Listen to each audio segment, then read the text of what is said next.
अस्सलाम वालेकुम व्यूअर्स। तो कैसे हैं आप सब। आज हम लोग जो है चैप्टर नंबर 18 को डील करेंगे, जो कि आपके सेकंड ईयर फिजिक्स से। ठीक है, इसके हम लोग पहले कौन सा शॉर्ट क्वेश्चंस को देखेंगे जो कि हमारे मेजर बेस बनाएंगे। उसके बाद हम लोग जो है अपने मेन टॉपिक्स की तरफ जो है वो मूव करेंगे। आपके चैप्टर का नेम है इलेक्ट्रॉनिक्स।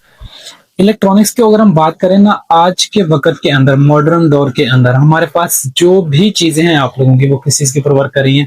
इलेक्ट्रॉनिक्स के ऊपर वर्क कर रही हैं, जिसके अंदर हमारे पास सिलिकॉन चिप्स वगैरह जो है वो यूज होती हैं। सिलिकॉन और जर्मेनियम चिप जो कि आपके सेमीकंडक्टर्स भी जो है वो होते हैं। उन्हीं चीजों से रिलेटेड हम लोगों ने क्या करना है, इस चैप्टर को स्टडी करना है। लेकिन उससे पहले हम लोगों को ये देखना है कि पी एन जंक्शन हमारे पास क्या होता है और ये किस तरह से हमारे पास बनाया जाता है और किस तरह से ये क्या करता है, वर्किंग करता है। तो सबसे पहले हम लोग डेफिनेशन इसकी देख लेते हैं।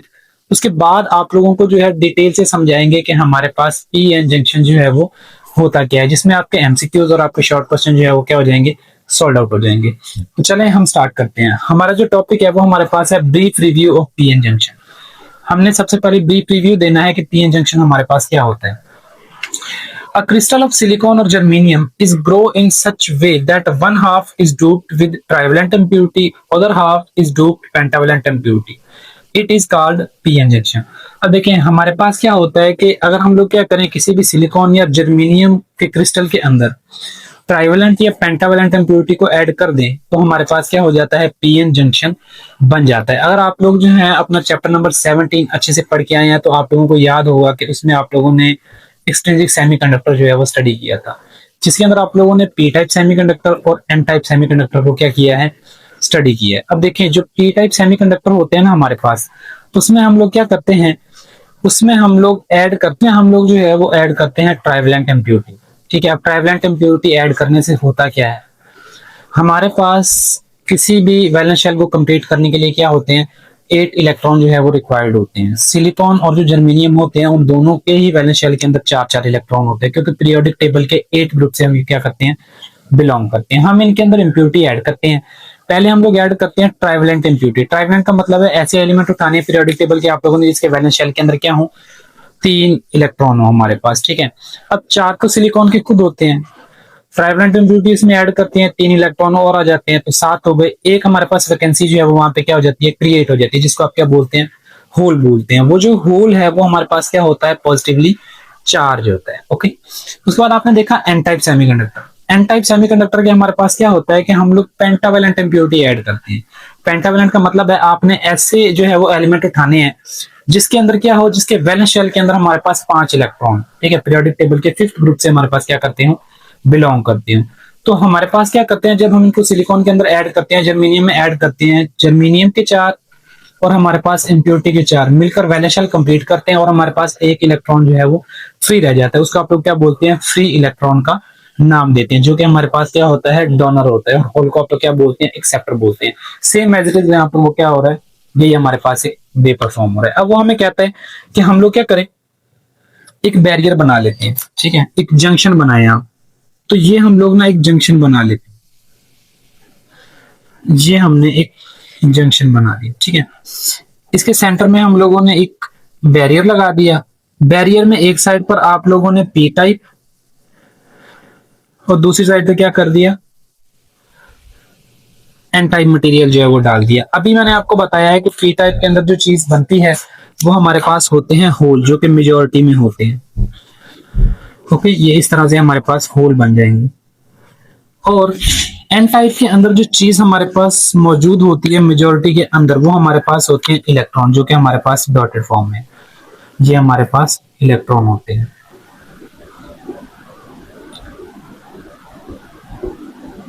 ओके हो गया। अब हमारे पास माइनॉरिटी में जो चीज होती है एन टाइप के अंदर, वो हमारे पास होल होते हैं, जो कि बहुत ही कम होते हैं। ठीक है, और पी टाइप के अंदर हमारे पास जो माइनॉरिटी होती है वो हमारे पास इलेक्ट्रॉन की होती है। ये हमारे पास होल है और ये हमारे पास क्या है, इलेक्ट्रॉन। ओके हो गया। अब हमारे पास क्या होता है कि जब हम इस जंक्शन को बनाते हैं तो हमारे पास जो इलेक्ट्रॉन है वो यहां से उठते हैं और इस बैरियर को क्रॉस करके कहां पे आते हैं, पी रीजन की तरफ जाते हैं। और जो इलेक्ट्रॉन है वो यहां से उठते हैं और किस तरफ जाते हैं, एन टाइप रीजन की तरफ जाते हैं। जब इलेक्ट्रॉन हमारे पास पी रीजन की तरफ आएगा तो यहाँ पे जो चीज छोड़कर जाएगा वो हमारे पास होगा पॉजिटिव चार्ज। और जब पी टाइप से उठकर होल हमारे पास कहाँ पे जाएंगे, एन टाइप की तरफ जाएंगे, तो यहाँ पर हमारे पास आएगा नेगेटिव चार्ज। पीछे जो चीज छोड़ के जाएंगे वो नेगेटिव चार्ज छोड़कर जाएंगे, ठीक है। उसी चीज से हमारे पास यहाँ पे क्या क्रिएट हो जाता है, ये जो मेरे पास जंक्शन है, ये हमारे पास कुछ यहाँ पे क्रिएट हो जाता है, ठीक है। अब इस चीज को, ये जो चीज है हमारे पास, इसको आप बोलते हैं डिप्लीशन रीजन। अगर आपसे क्वेश्चन पूछा जाए ना, what is the net charge of depletion reason, तो हमेशा याद रखना है कि डिप्लीशन रीजन के ऊपर कोई चार्ज नहीं होता, क्योंकि जितने पॉजिटिव चार्ज होते हैं उतने नेगेटिव होते हैं, जो कि एक दूसरे के इफेक्ट को क्या करते हैं, कैंसिल आउट करते हैं हमारे पास। ओके, तो अब हम इसकी डेफिनेशन देख लेते हैं। ये जो डिप्लीशन रीजन हमारे पास बना है यहाँ पे, the region across the junction which contain no charge carries is called depletion region. ऐसा रीजन जंक्शन का जिसके अंदर हमारे पास कोई चार्ज कैरी प्रेजेंट ना हो और उसका नेट चार्ज क्या हो जाए, जीरो हो जाए, उसको हम लोग क्या कहते हैं, डिप्लीशन रीजन का नाम दे देते हैं। तो ये मेरे पास क्या बन गया, डिप्लीशन रीजन बन गया यहाँ पे, ठीक है।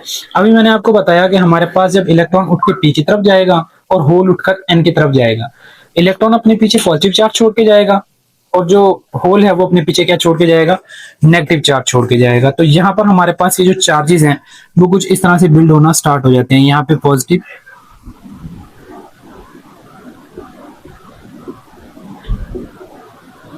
और हमारे पास यहाँ पर क्या बन जाएंगे, नेगेटिव चार्ज आना स्टार्ट हो जाएंगे, ठीक है। अब जैसे ही ये चार्ज यहाँ पे क्या होते हैं, बिल्डअप होते हैं, तो हमारे पास यहाँ पे ना पोटेंशियल क्रिएट हो जाता है। क्या क्रिएट होता है, पोटेंशियल। उसी पोटेंशियल को हम लोग किसी का नाम देते हैं, पोटेंशियल बैरियर का नाम दे देते हैं। अब वो जो पोटेंशियल बैरियर होता है ना हमारे पास, सिलिकॉन और जर्मेनियम के लिए, दोनों के लिए उनकी वैल्यूज क्या होती है, डिफरेंट होती है। सिलिकॉन के लिए इसकी वैल्यू हमारे पास 0.7 वोल्ट होती है, जर्मेनियम के लिए हमारे पास 0.3 वोल्ट होती है, जो कि आपके पास आपके पेपर के पॉइंट ऑफ व्यू से इंपॉर्टेंट जो है वो एमसीक्यू पॉइंट है, तो ये आप लोगों ने हमेशा याद रखना है। तो अब हम लोग क्या करते हैं, पोटेंशियल बैरियर की डेफिनेशन देख लेते हैं। पोटेंशियल बैरियर की डेफिनेशन हमारे पास होती है, due to formation of depletion region. Depletion region के बनने के बाद अब potential difference develop across the junction. Junction के अंदर हमारे पास क्या हो जाता है, एक पोटेंशियल डिफरेंस जो है वो क्रिएट हो जाए। ये देखें, यहाँ पे पॉजिटिव चार्ज और यहाँ पर नेगेटिव। अब इलेक्ट्रिक फील्ड की जो डायरेक्शन है वो हमारे पास किस तरफ होगी, पॉजिटिव से नेगेटिव की तरफ होगी। तो यहाँ पे क्या हो गया, पोटेंशियल डिफरेंस आ गया, which stop further diffusion of electron in p type. This difference is called potential barrier. हमारे पास क्या होता है कि यहाँ पर अब देखें, अब इलेक्ट्रॉन उठकर जो है ना वो होल की तरफ आना चाहेगा, लेकिन मेरे पास यहाँ पर क्या चीज बिल्ड हो गई, इलेक्ट्रॉन, जो कि इलेक्ट्रॉन की मोशन को क्या करेगी, रोकेगी, रुकावट बनेगी, पुश करेगी हमारे पास, ठीक है। तो यहाँ पे क्या हो जाएगा, हमारे पास चार्ज का फ्लो जो है वो रुक जाएगा। तो इसमें केस में आप लोगों ने जो है सिलिकॉन जो कि हमारे पास है 0.7 वोल्ट और जर्मेनियम जो है हमारे पास 0.3 वोल्ट, इस चीज की वैल्यू याद रखनी है। अब हम लोगों ने क्या करना है, हमने ये देखना है कि इस जंक्शन के अंदर तो करंट जो है वो रुक गया है, मतलब फ्लो ही नहीं कर रहा। तो करंट को फ्लो करवाने के लिए हम लोग क्या करें, तो हमने क्या किया, इसकी ना बाइसिंग की। एक होती है फॉरवर्ड बाइसिंग और एक हमारे पास होती है रिवर्स बाइसिंग। उसी चीज को हम लोगों ने क्या करना है, डील करना है। अच्छा, तो हम लोगों ने क्या करनी है, इसकी बाइसिंग करनी है। अब देखें इस जंक्शन की, इसी चीज को ना आप लोग जो कि पी एन जंक्शन होता है हमारे पास, इसी को पी एन जंक्शन डायोड का जो है ना हम लोग नाम देते हैं। फॉरवर्ड बाइसिंग के अंदर हमारे पास क्या होगा, अब इस चीज को आप लोगों ने ध्यान से समझना है, जो कि आपके फुल वेव रेक्टिफिकेशन और हाफ वेव रेक्टिफिकेशन के अंदर आप लोग के काम आए। तो ये मेरे पास जंक्शन था, ये हमारे पास है पी टाइप और ये हमारे पास था एन टाइप। यहां पर हमारे पास पोटेंशियल बैरियर आया था, इसके यहां पर होल थे और यहां पर हमारे पास इलेक्ट्रॉन प्रेजेंट है। अब माइनॉरिटी में जो चीज होती है पी रीजन के अंदर, वो हमारे पास होते हैं होल्स और इलेक्ट्रॉन, और जो यहाँ पर माइनॉरिटी में चीज होती है वो हमारे पास होल होते हैं। माइनॉरिटी का मतलब है जिस चीज की कमी हो। अब इलेक्ट्रॉन उठ के यहाँ पे जाएगा तो वो अपने पीछे एक पॉजिटिव चार्ज छोड़ के जाएगा। तो ये हम लोग यहाँ पे पॉजिटिव चार्ज की क्लियर बना लेते हैं। जब होल उठकर पी से एन की तरफ जाएगा तो अपने पीछे जो है वो इलेक्ट्रॉन छोड़ के जाएगा। तो यहाँ पे हमारे पास क्या हो गया, एक इलेक्ट्रिक फील्ड जो है वो क्रिएट हो गई, जिसकी डायरेक्शन किस तरफ है, पॉजिटिव से नेगेटिव की तरफ है। ओके, तो हमें क्या चाहिए, हमें तो फ्लो ऑफ द करंट करवाना है इसके अंदर से। तो हम लोग क्या करेंगे, इस डायोड को उठाएंगे और उठाने के बाद किससे कनेक्ट कर देंगे, एक बैटरी के साथ आप लोग इसको कनेक्ट कर देंगे। तो ये हमने इसको एक ईएमएफ सोर्स से जो है वो कनेक्ट कर दिया। अब इसके यहाँ पे पॉजिटिव और यहाँ पर क्या है, नेगेटिव। देखें, हमेशा याद रखना है, जब भी पी रीजन के साथ पॉजिटिव टर्मिनल और एन रीजन के साथ नेगेटिव टर्मिनल, तो आपका जो डायोड है वो किस बाइसिंग में होता है, फॉरवर्ड बाइसिंग के अंदर होता है। अब ये देखें, हमारे पास जो पोटेंशियल बैरियर है उसकी इलेक्ट्रिक फील्ड की डायरेक्शन है पॉजिटिव से नेगेटिव की तरफ, लेकिन हमारे पास जो बैटरी है इसकी जो इलेक्ट्रिक फील्ड की डायरेक्शन है वो किस तरफ आएगी हमारे पास, क्योंकि बैटरी तो ये है, तो हमारे पास सोर्स के लिए ये डायरेक्शन आएगी, ई की, ये सोर्स के लिए है। तो हमारे पास क्या हुआ कि जब मेरे पास ये दोनों इलेक्ट्रिक फील्ड जो है एक दूसरे के क्या हो गई, ऑपोजिट डायरेक्शन में आ गई। अब जब भी दो चीज जो है वो एक दूसरे के क्या हो, मुखालिफ सिमत में क्या हो जाए, एक दूसरे के ऑपोजिट डायरेक्शन में हो जाए, तो वो चीज कम होती है या ज्यादा होती है। तो हमें पता है कि जब भी दो ऑब्जेक्ट, जब भी दो चीजें जो है एक दूसरे के क्या कर रही है, मुखालिफ सिमत के अंदर मोशन कर रही है, तो वो एक दूसरे को क्या करती हैं, क्रॉस करती हैं। मतलब कि हमारे पास वैल्यू जो है वो क्या हो जाती है, कम हो जाती है। इसका मतलब ये है कि हमारे पास width of the depletion region जो है वो क्या करेगी, डिक्रीज करेगी। सपोज करें कि हमारे पास यहाँ पर सिलिकॉन, ये जो मटेरियल है सिलिकॉन के लिए है, यहाँ पर पोटेंशियल बैरियर की जो वैल्यू है वो हमारे पास कितनी है, 0.7 वोल्ट है। ईएमएफ सोर्स आप लोगों ने यहाँ पे जो अप्लाई किया हुआ है वो हमारे पास 0.3 वोल्ट का है, क्योंकि मेरे पास पोटेंशियल बैरियर जो है वो चार्जेस को तो गुजरने देगा ही नहीं अपने अंदर से। तो हम क्या करेंगे, 0.7 के अंदर से सब्ट्रैक्ट कर देंगे 0.3 वोल्ट को, तो रिमेनिंग हमारे पास कितना रह जाएगा, 0.4 वोल्ट। इसका मतलब है कि पोटेंशियल बैरियर की जो वैल्यू है वो अभी तक हमारे पास 0.4 वोल्ट।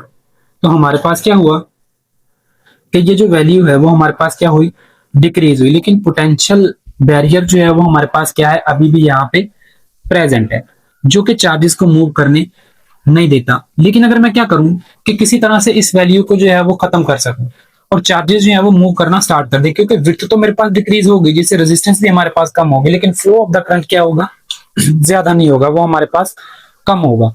तो मैं क्या करूं कि अब हमारे पास 0.4 वोल्ट यहाँ पे रह गया, ये डिप्लीशन रीजन रह गई, लेकिन अगर मैं सोर्स का ही पोटेंशियल जो है वो कितना कर देता हूं, अब हम लोग सोर्स का जो पोटेंशियल है वो 0.9 वोल्ट कर देते हैं। अब जैसे ही मैं 0.9 वोल्ट करूंगा तो हमने क्या करना है, 0.9 वोल्ट के अंदर से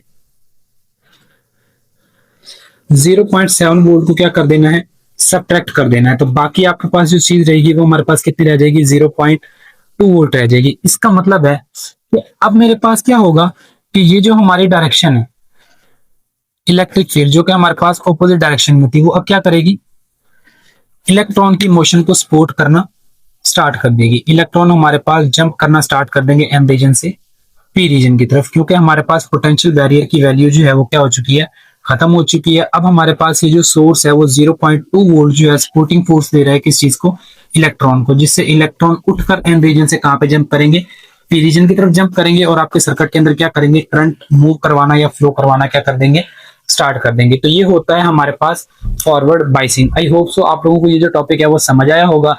मजीद इसके साथ ही आप लोगों के पास ये ग्राफ है जो कि आपके टॉपिक के साथ ही बिल्कुल ड्रॉ है, वो ग्राफ भी हम लोग देख लेते हैं। वो ग्राफ उन्होंने कुछ इस तरह से ड्रॉ किया हुआ है, यहाँ पर हमारे पास एक्स एक्सिस के ऊपर पोटेंशियल है और वाई एक्सिस के ऊपर हमारे पास उन्होंने करंट की वैल्यू दी हुई है। यहाँ पर हमारे पास हो गया 0, ये हमारे पास हो गया 0.1, 0.3, 0.4 and up to so on 0.9 and 1 हमारे पास, ठीक है।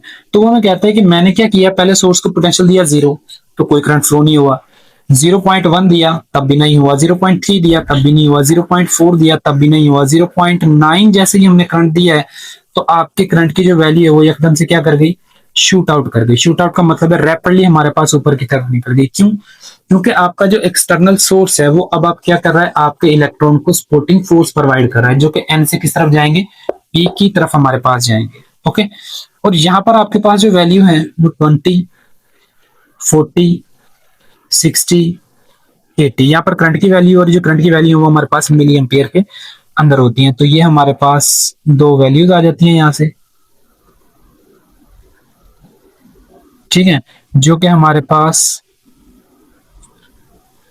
आई एफ के इक्वल हो जाएंगी। ये वैल्यू यहाँ पर और ये वैल्यू यहाँ पर, जो कि हमारे पास डेल्टा वी एफ के इक्वल हो जाएंगी, ठीक है। तो जहां से हम लोग रेजिस्टेंस की वैल्यू को फाइंड आउट कर सकते हैं। I is equal to Ohm law, हमारे पास V is equal to I R and R is equal to V over I है हमारे पास। तो delta V F divided by delta I F, तो ये हमारे पास होता है फॉरवर्ड बाइसिंग। नेक्स्ट हम लोग देखते हैं रिवर्स बाइसिंग को। अगर हम लोग बात करते हैं रिवर्स बाइसिंग की, तो रिवर्स बाइसिंग के अंदर क्या होता है, यहाँ पर तो हम लोग स्पोर्ट्स को खत्म कर लेते हैं, लेकिन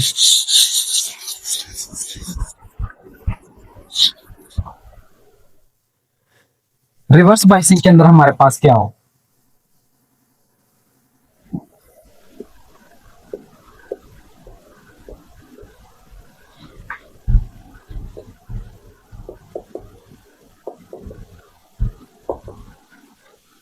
अब देखिए रिवर्स बाइसिंग के अंदर हमारे पास होना क्या है कि हमारे पास जंक्शन रहेगा, इस जंक्शन के अंदर इम्प्योरिटी रहेंगी पी और एन, यहां पर आपका डिप्लीजन रीजन रहेगा, ठीक हो गया। तो हमारे पास क्या होगा, यहां पर होल और यहां पर हमारे पास इलेक्ट्रॉन होंगे।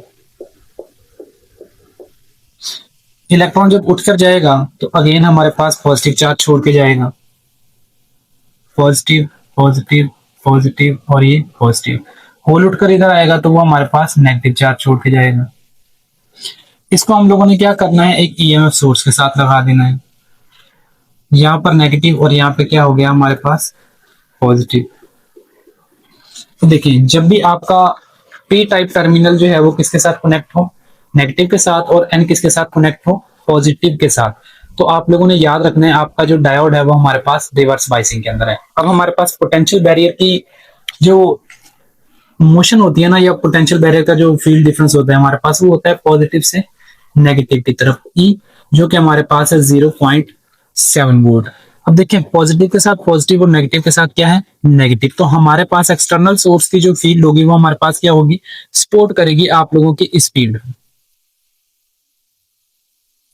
ठीक है।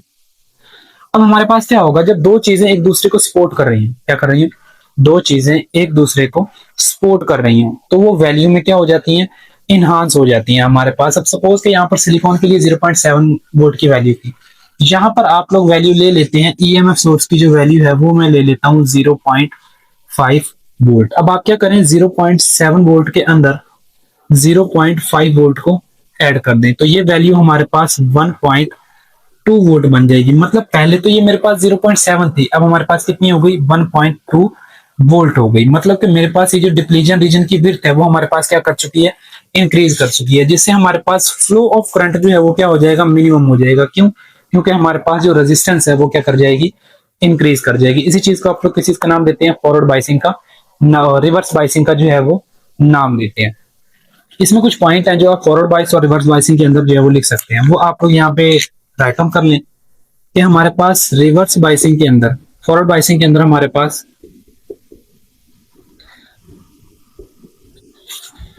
width of depletion region is decrease, resistance is very small, और हमारे पास फ्लो ऑफ करंट जो है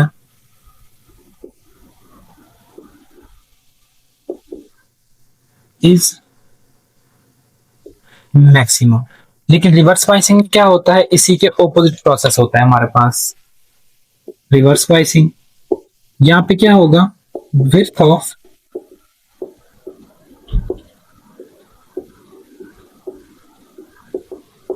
डिप्लीजन region is increase, resistance is very high, and the flow of current is